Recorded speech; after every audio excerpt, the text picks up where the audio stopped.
a bonus edition of the Aaron Torres Sports Podcast. I'm, of course, your host, Aaron Torres. Hope everybody's doing well. Hope everybody is having a great Thursday. And we are going to preview very quickly. We only got just a few minutes here before the games start. We are going to preview what I believe to be the best day on the college hoops calendar.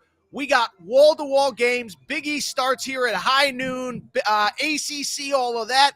I'm going to the Pac-12 here in a little bit for the Arizona-USC game. So it is a busy day. It is a fun day. But if you're watching on YouTube, and obviously you are, as you can see behind me, want to thank Stadium Swim. We are live from Stadium Swim, Circa Casino. This place is incredible, man. We were here till well after midnight Eastern last night, took you up through Villanova, DePaul, and we're back here this morning. But this is the place to come. Watch games when you're in Vegas, whether it's for the NCAA tournament, Final Four weekend, which is obviously the NCAA tournament, opening day of Major League Baseball, which is coming up. And as I said last night, the setup that they're going to have for the Masters is unbelievable. They were telling me about it yesterday. You see all these TVs in the background, different camera, a camera on each hole, amen corner, this and that. So this is the place that you want to come when you are in Vegas to watch games. We truly appreciate Circa and Stadium Swim for having us, and we appreciate you for tuning in here on a Thursday morning. By the way, I should mention we will be back tonight as well, recapping the game sometime around 11 p.m. Eastern time.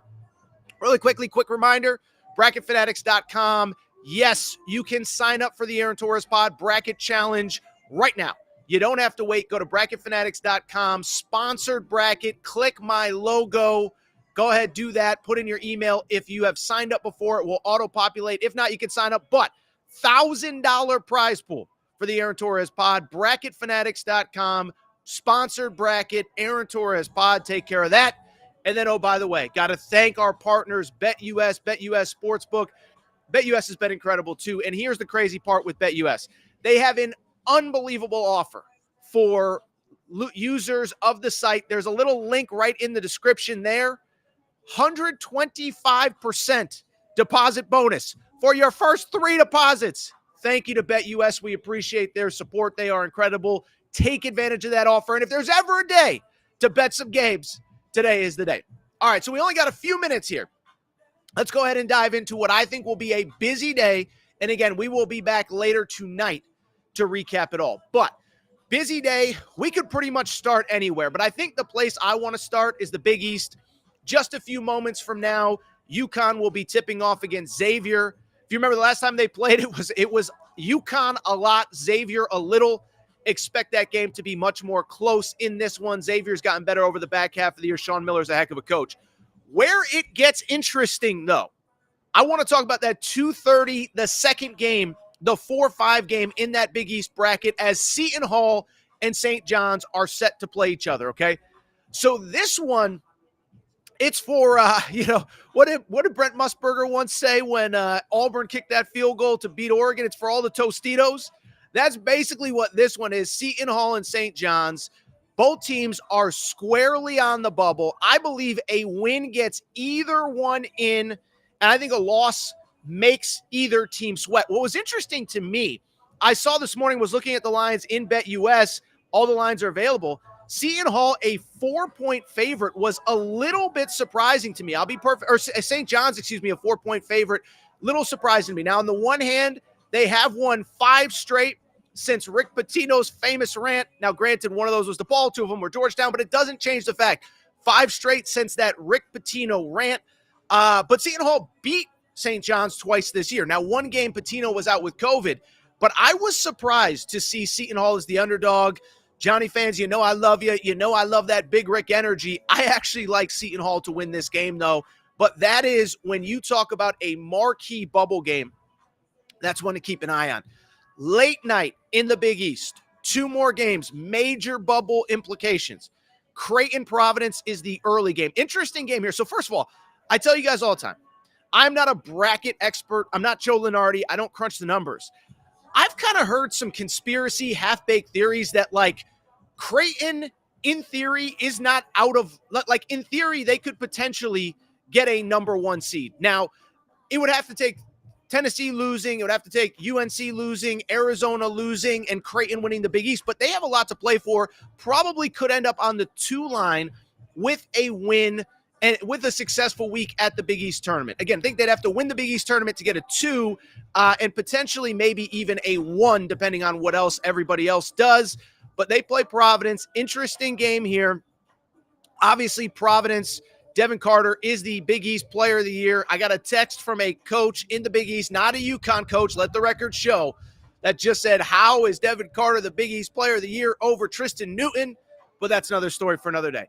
Either way, I mentioned that Seton Hall +4 is one of my best bets. Creighton -8.5. Another best bet for me, okay? So I just think Creighton is rolling. They've won 7 of 8. Only loss was to St. John's right after the UConn game. They win the UConn game, storm the court. Then all of a sudden they got to turn around and go to St. John's, which was desperate. I think Creighton's playing as well as anybody right now. I said this on Saturday. Creighton, to me, they're the best team that's playing really well that I don't think a lot of people realize are playing really, really, really well. So I bring it up to very simply say this is a game to keep an eye on. I think Creighton wins. Providence's bubble probably bursts if they lose, but Creighton -8.5 is one of my best bets. And then the night game, listen, Marquette, Villanova, I think it's about a 3.5 point spread. I got no takes on this one. Marquette, they don't have Tyler Kolek. I tend to think he might not play the rest of the year. He has an oblique injury. If you Google oblique injuries, that's not just something you come back from in like 3 days. This ain't a twisted ankle, okay? And so without him, they're a different team. Villanova, listen, you never know what you're going to get from Villanova. Are they good? Are they bad? They survived DePaul. The one thing I will say, the pressure is completely off of them today. And so I do wonder if they are able to take advantage of that. Won't pick the game, won't bet the game. I don't know what's going on in Nova. I can't give you an honest feedback on what I actually think is going to happen. They obviously need this win to get into the bubble conversation. I don't even know if they're in if they win this game. Now, maybe they are. Maybe they're going to Dayton, but this is a must-win for Villanova. Can't even speculate on what I think is going to happen in this game. It's going to be crazy. Let's go ahead and go to the ACC. ACC tips off here in just a few minutes. It's about 8:40 Pacific, 11:40 Eastern time. So just a few minutes, we get Carolina, Florida State. Listen, I think Carolina's going to roll. I saw, by the way, the Florida State team total was like 72.5. That feels a little high to me.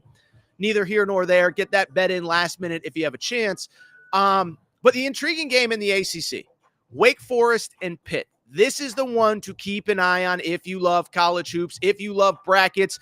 By the way, if you're a Nova fan, if you're a Providence fan, and you're trying to figure out what has to happen to help you, this is kind of a loser leaves town game. Both teams are on the wrong side of the bubble. This is the 4-5 game at the ACC tournament. Wake Forest and Pitt. The winner of this game, I still think probably has to beat Carolina. The loser of this game, I just can't see the scenario where they make the tournament. We've talked a lot about Wake. Wild season. They beat Duke. Everybody says they're in. They stormed the court. Kyle Filipowski acts like he got shot, carried off on a stretcher, basically. You think Wake Forest is clinched at that point. They instead lose 3 straight. So they need this win. The crazy thing about Wake is if they get into this tournament, I actually think they can do some real damage, but we'll see what happens in this game. Late night games in the ACC, I don't really think there's much to talk about. If you want to break down Virginia-Boston College, by all means, you can go ahead and do that. Same with Duke and whoever they're playing. I don't even know. NC State. It'll be interesting. There's some Kevin Keats might not be back next year buzz going on. I think he keeps his job for one more year. Should he not? That's up to the NC State administration. But go ahead, give me Duke and Virginia to advance in the ACC. Mentioned this last night. There is a lot at stake in the 1 p.m. Eastern, 12 Central SEC game. So let's go to that SEC bracket, Mississippi State and LSU. LSU, their season is done. They're playing for pride. The only way they have any postseason chances is to win this tournament, which I'm sorry, LSU fans, I don't think you're going to. Frankly, LSU fans, I think you're more worried about the women's team and baseball season than this men's team. Anyway, bring it up to say for Mississippi State, this is a big one. This is one you got to win. It's more, and I said this last night, this is more a game you can't lose than a game that will help you in any way if you win it. This is just a win and survive and advance scenario. So we will see what happens there. But for Mississippi State, they are on the bubble, a must-win game for them. The afternoon game in the SEC beyond that, I'm trying to remember. I know Florida plays at some point. But the game that stands out to me from the nightcap, all right, so let's talk Texas A&M and Ole Miss. We talked a little bit about this last night. Texas A&M is in a situation where they absolutely need to beat Ole Miss. By the way, the 3:30 game is South Carolina and Arkansas. I apologize about that. South Carolina, a 5.5-point favorite. I think the under is probably the smart play there. I think neither team breaks 70. So go ahead and give me the under in that one. I think South Carolina advances, where they will play tomorrow in a game against the Auburn Tigers. The late game, though, 7 p.m. Eastern, 6 Central, that's the one to keep an eye on. It is Ole Miss. It is Texas A&M.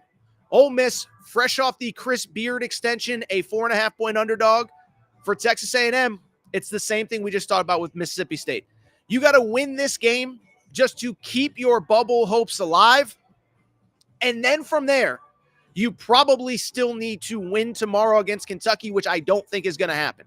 But we had somebody on the live chat Wednesday night asking about Texas A&M. This is an absolute must-win. You win this game, you keep your hopes alive for the Kentucky game tomorrow. You don't win, it's kind of over from there. We will see what happens. The late game in the SEC, Florida versus Georgia. The Mike White Invitational, baby. That is right. Mike White, of course, coaching Georgia right now. They're going to lose by 1 million because Florida actually has a good coach right now. Shout out Todd Golden. I question the hire. He has been really, really, really good. Aaron Torres live from Stadium Swim here. Again, we appreciate everybody's support. Cold morning, but this is an incredible place to watch games. Make sure when you're in Vegas, you are coming out, you are checking out Stadium Swim. Best place to watch games. As I said, we were here all day yesterday, hanging out. After we were done, we stayed, watched some of the Pac-12. We watched some of the late games, Montana State clinching a Big Sky title. So it's been a fun trip. And by the way, we got a post-game show tonight. We got the pregame show tomorrow, and then we got the post show tomorrow night. Let's get to the rest of the conference tournaments. They're all underway today. Starting the Big 12. Early game is probably the most intriguing one. BYU, Texas Tech. BYU actually a 3.5-point favorite in the BetUS Sportsbook. These are two really good teams, and I like BYU. BYU is one of those teams. I could see this scenario where they're a 5 seed, a 6 seed, a 7 seed. You give them the right matchup, they could pull off an upset in the NCAA tournament. And when I say an upset, I mean like in the second round, game 2, they're playing whoever, Marquette, and they beat Marquette to go to the Sweet 16. I'm just using that as a hypothetical. Thing with BYU, they shoot a ton of threes. Texas Tech has been kind of up and down over the last month or so, but credit to them. I think they're actually playing pretty good basketball right now overall, and that is the early game. The second game, that's where you're going to see the Houston Cougars. Torres loves those Cougars, loves the BYU Cougars, loves the Houston Cougars. Listen, Houston is unbelievable. Like Houston and UConn, I think UConn's kind of the same. I just don't ever worry about them. It's like, listen, I'm not a parent, but I'm sure there's parents where you're like, you got 2 kids and one of them's kind of, they go out on a Friday night and they're supposed to be home at 11 and you don't really know if they're going to be home at 11. Sometimes they are. Sometimes they're home at 2 a.m. But then you got that other kid that's like home at 11, 10:59. They're in the door in bed. I just feel like that's who the Houston Cougars are. You just never worry about them. They never play down to their competition. They have one loss since mid-January, and that was at Kansas. Unbelievable. They play the second game this afternoon. I think they're about an 11-point favorite against TCU. I expect them to roll in this game. Evening at the Big 12. This is what you need to watch out for in the evening games in the Big 12. Is the Kansas State-Iowa State game is very interesting. Again, we are not bubble experts, bubble whatever here. But Iowa State and Kansas State is a very important game because I do think if Kansas State can win this game, you have to seriously consider them as a bubble team. 19-13 coming into tonight. They do have some very nice wins, including, oh, by the way, the final day of the regular season against this same Iowa State team at home. So they win this game. Kansas State, I think, is firmly on the bubble going into what would be the semifinals at the Big 12 tournament. Really, really interesting group at Kansas State. Again, we talked about them last night. Suspensions, injuries. Feels like they're finally finding their footing. It's a lot of Fs. Finally finding their footing late in the season. Nightcap, Baylor versus Cincinnati. Boy, Cincinnati, we didn't even really talk about that very much last night. Cincinnati just laying the smackdown on Kansas. I know Kansas didn't have their two best players, but you just talk about laying down. You talk about quitting. I'll be curious, by the way, what the crowd at the Big 12 tournament is like. As somebody who did the drive from Kansas City to Lawrence, Kansas this year, when I went to the Kansas-UConn game, it was shocking how quick it is. It's like a 30-minute drive from Lawrence to Kansas City. So those Kansas fans can come in for the day, leave for the day, whatever. I just bring it up because, without them, I'm just curious what the crowd is like at that Big 12 tournament. Obviously, Iowa State's going to bring fans, etc. I don't know if it's going to have the same vibe. We'll have to keep an eye out on that. Obviously, Kansas State, I would expect to bring fans as well. Really quickly, let's go to the tournament that we are headed to here in just a moment, the Pac-12 tournament. Listen, I said it last night. The interesting game to me here is very obviously the Arizona and USC game, and it's for the simple reason that Arizona just played USC 2 days ago, 5 days ago, last Saturday, and USC beat them.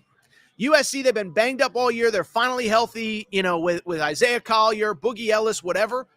Remember, they were a top 25 team entering this season, USC. Don't know that they have enough juice to get another win against Arizona. The Arizona fans will show out at T-Mobile Arena. Cannot wait to get over there. Second game. This is an interesting one. UCLA and Oregon. Oregon needs probably 2 wins to be a serious bubble contender. They can't lose to UCLA. They would have to beat Arizona tomorrow. Don't think it matters. I think UCLA wins this game. Listen, Mick Cronin, a lot of ups, a lot of downs. This guy can coach ball, man. He can coach freaking basketball. And I just think, listen, you put him in this one-and-done setting, short prep, all of that. I just think he figures out a way. He's a great coach. He'll figure it out. I like UCLA to win this game. The night game, Stanford. How about Jared Haas? The story was that, as soon as this season is over, him and his staff are probably gone. Obviously, never make light of a guy losing his job. But they played Cal last night. They're Bay Area rivals. They win in overtime, survive to play another day. They are facing the Washington State Cougars. Cougars everywhere in Vegas this weekend, baby. So we talked about BYU. We talked about Houston. Washington State, I think they're one of the best stories in college basketball. Left for dead. Nobody believes in them. They are the number 2 seed at the Pac-12 tournament. I think they get the win over Stanford. Then the nightcap, kind of an interesting one. Colorado, really the only bubble team to speak of in the Pac-12. Utah was on the bubble. They just don't have enough good wins. Too many bad losses. But how does Utah get itself back on the bubble? By beating Colorado. I think Colorado wins. I saw Cody Williams, who's like a really highly projected NBA draft prospect, is still banged up. Don't know if he will play in this one. Trying to think of what else. Mountain West. We got a couple interesting Mountain West games really quick. Did I miss any of the major conferences? Big East. Oh, Big Ten. We got to talk a little Big Ten. What am I doing? Shame on me. We got to talk about Michigan State, the team that nobody wants to see in the tournament but might make it anyway. They play Minnesota. That's the early game. This is a noon Eastern tip. Michigan State's got to win this game. No other way to put it. They are on the bubble right now. They're probably in with a win. If they lose, the best case scenario for them is probably going to Dayton, but they are sweating on Selection Sunday. They're like 19-12, 19. Like they have a resume. They have some good wins. They beat Baylor, but there's also just a lot of on that resume as well. Maryland, Wisconsin, the second game, I like Wisconsin to win. Ohio State and Iowa, a very interesting game. Remember, Ohio State interim head coach Jake Diebler. Ohio State's a 2-point favorite. It's interesting in this game because of the fact that Jake Diebler, Ohio State win this game. 1, Iowa's on the bubble. You knock them out, which I think they will. But 2, Ohio State wins this game. They're probably on the bubble themselves. If they make the tournament, I think you have to have a serious conversation about bringing this guy in as the permanent head coach. I probably still wouldn't do it because you're Ohio State and you can get a really good coach. But he's 5-1. You make a run to, say, the semis of this tournament. You go to the NCAA tournament. You hear your name called after what happened with Chris Holtmann. I'm just saying it's something to think about. Finally, the late game, Penn State, Indiana. Very interesting spread here. Indiana's won 4 in a row coming in, but Penn State beat them twice. Penn State, a 2-point favorite against Mike Effin Woodson and the Indiana Hoosiers. Interesting game. Don't know what to make of that spread. I'll probably stay away. Again, Penn State beat Indiana twice. Indiana on a 4-game win streak. I mentioned this the other day. You know, Indiana's kind of an interesting one because they are 19-12 coming into this one. And I don't think they're on the bubble, but if you look at them, they really only have one bad loss. That is to Penn State at home, ironically enough. I think it'd probably take 2 wins for them to be a serious contender as a bubble team. But I don't think they're quite as far from the bubble as people think. 18-13 entering this one, 10-10 in the Big Ten. Again, I think you got to get to minimum 20 wins, maybe 21. But I don't think if they go on a run that they would not be in the bubble conversation. Those are your Power Conference previews. Producer Matt, do we have any questions? It's already noon Eastern, so we got to get out of here in just one moment. But do we have any questions from the audience? Hey, AT, again from Indonesia. You asked me my favorite team is. It's the Kentucky Wildcat. You talk about blue getting in. So there's an old saying with Kentucky, blue gets in. And that basically means that whatever game you go to, there's a Kentucky fan. And I bring it up because you talk about blue getting in. Blue in Indonesia, Kentucky fan Eddie chimes in, says he's been a fan since the Joe B. Hall era. Eddie, we appreciate your support. We appreciate you getting up early with us. Although I'm not going to lie, I don't know what time it is in Indonesia. Make sure to tune back in later, by the way. We're going to go live about 11:30 Eastern time after the big games. Okay, great question from Paul. Paul asks, are the pools behind me heated? Yes. So Stadium Swim is open 365 days a year. Heated pools, I have been here when I'm not in my professional work attire. I have been here as a consumer, as a customer, okay? And what I can tell you, the pools are heated. They're open 365 days a year. So you come here on Thanksgiving Day, you want to watch the Cowboys, they're open. You come on Christmas Day, you want to watch the Lakers, they're open. You come on New Year's Day, and I think we'll probably have college football playoff games next year. I don't really know because the college football playoff is confusing to me. They are open. Heated pools, great spot. By the way, when we came up here, there was a line already to get in. I think everybody's fired up to be watching these games. So yes, heated pools behind us. Unbelievable stuff. Live from Stadium Swim, Aaron Torres. I tell you what, I think we're going to get out of here. Want to thank Stadium Swim. We'll be back this evening. BetUS, by the way, remember 125% deposit bonus on your first 3 deposits, courtesy of BetUS. On top of that, also bracketfanatics.com, sponsored bracket. You can go ahead and sign up for the Aaron Torres Pod Bracket Challenge right now. $1,000 in cash prizes. My 2 best bets for the day, Creighton minus 8.5, Seton Hall plus 4. I think that's it. I think we'll be back later. We'll recap everything tonight right here, Stadium Swim. Appreciate everybody's support.